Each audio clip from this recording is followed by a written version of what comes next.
Hey Sagittarius, and welcome to your weekend check-in. I'm so happy to have you here. Cross-watchers, welcome.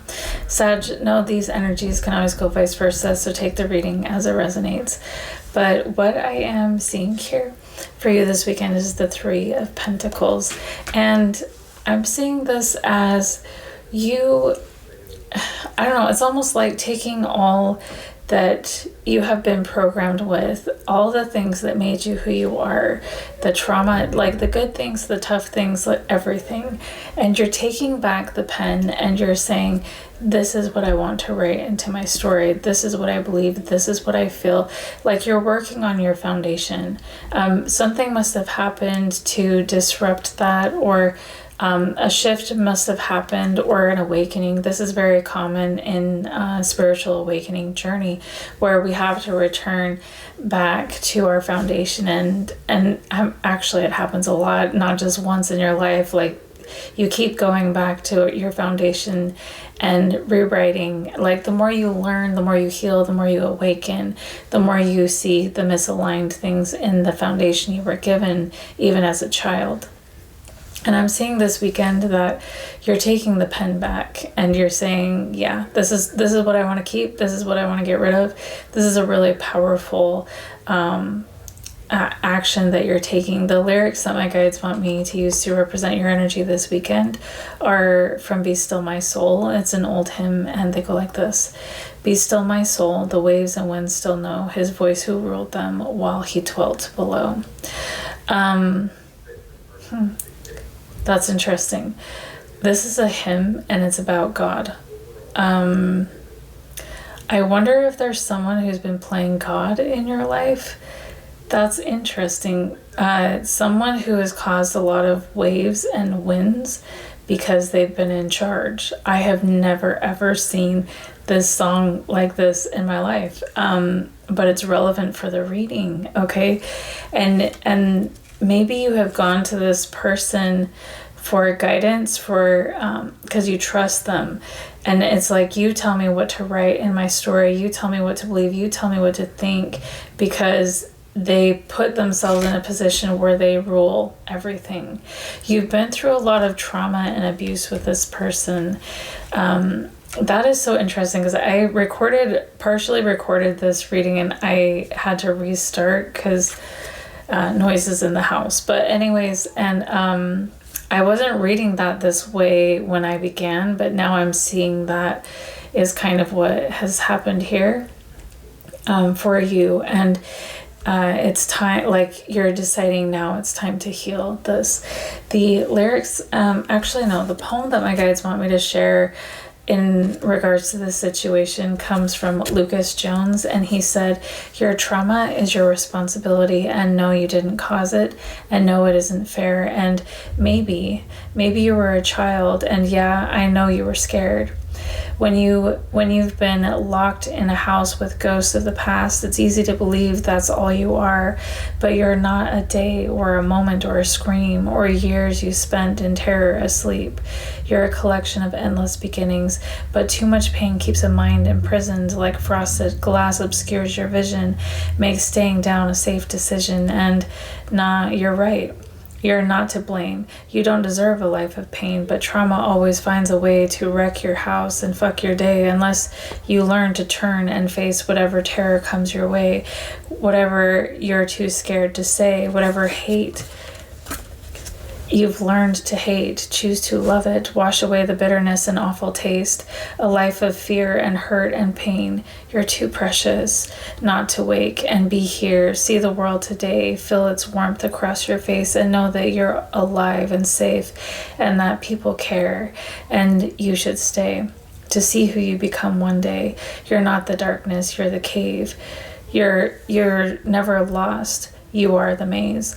No, your trauma is your responsibility, and that's not a comment on accountability, but simply just to recognize that you're the one at sea, so you better get swimming or the boat's gonna leave at any time, whatever age. There's peace beyond the door of change. It's terrifying, but you're brave, so do the work and play the game. It's terrible, and that's okay.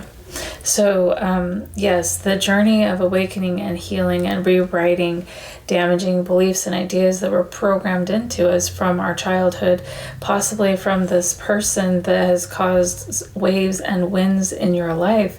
I feel like, yeah, you're breaking free from this dynamic. And I feel like this person really loves to rule over you.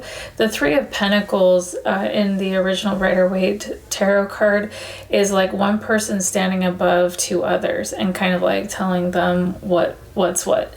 And I feel like you have experienced that with this person, and it, like, they went too far.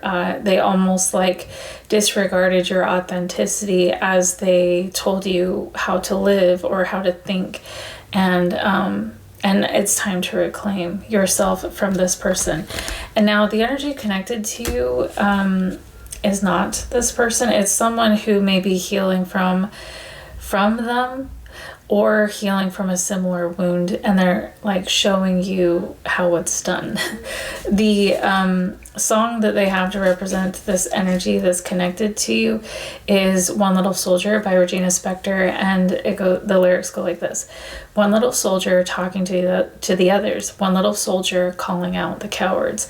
I feel like, yeah, this person has overcome a massive difficulty by trusting their intuition and allowing things that are misaligned to die, to leave their life. If it's a relationship with a toxic person or something like that, friendships, family, this person has left behind relationships, and it doesn't matter if it's family or friendship or what. If it's toxic, if it's not healthy, they're going to call out the cowards who have been perpetuating trauma and abuse and misalignment. They're going to do that, and if that means they have to walk a path alone, they will. This person has seen through illusions, and it's like they know that no one has more power than they do. No one has the right to tell this person, like Three of Pentacles style, what's what. Like, no one is here to dictate what they do with their life but them. This person has reclaimed their power, because I feel like when they gave it away, it caused a lot of chaos, a lot of fear, and a lot of pain for them. And they've overcome this difficulty by transforming themselves, not expecting anything on the outside to change, but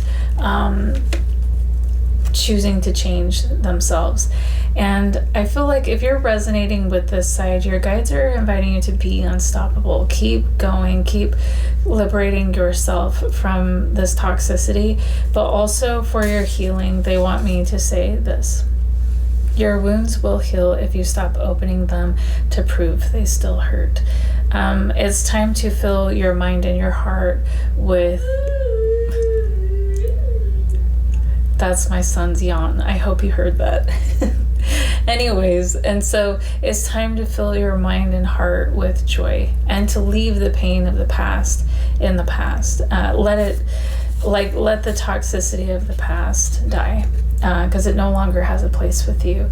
And the energy of your connection with this person, Sag, is the Fool and the Emperor card. And yeah, that's you. Both of you together are liberating yourself from this toxic energy. This could be a boss, a parental figure of some kind, and you're finally being liberated to, or just someone really controlling, and you're finally being liberated and finally able to walk a path that's in alignment with you, and write your own story. So this is really beautiful, Sagittarius. Okay, Sag, and for your oracle cards, first we have Life is a String of Stars. This card reads, life is not tomorrow, it is not yesterday, it is now, and it is your power to choose what you will do with this glorious string of stars that are the moments of your life. Shine. And then we have Let It In. Whatever you are pushing away, let it in. Allow yourself to feel whatever you have resisted. So much energy will be freed, and this energy will create courage, calm, and ultimately change. So that is the reading for you, Sagittarius. I hope this was helpful, and I hope you have a really great weekend, and we'll talk to you next time.